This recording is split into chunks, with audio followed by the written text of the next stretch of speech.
Gilas Pilipinas Wagi kontra Qatar sa ginanap na 2023 Asian Games.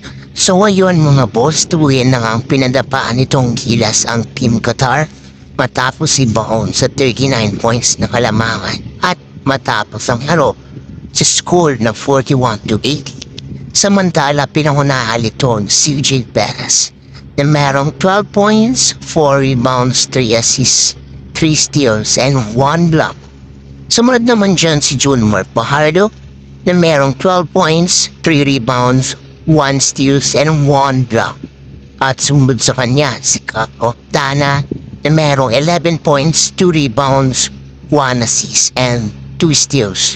Susunod na makakaharap ng Gilas Pilipinas ang Group A, ang top seed na Iran, bago ang semifinals.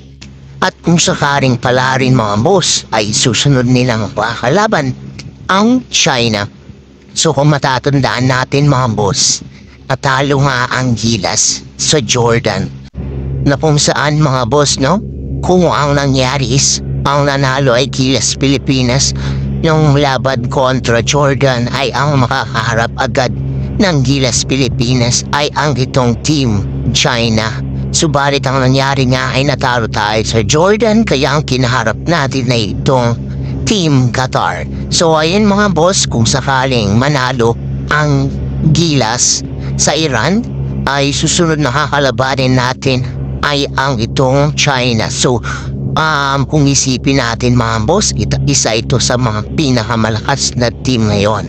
So tinatawag nga silang powerhouse team. So ayun lang mga boss, abangan natin kung ano nga ba ang mangyayari sa ating Gilas Pilipinas.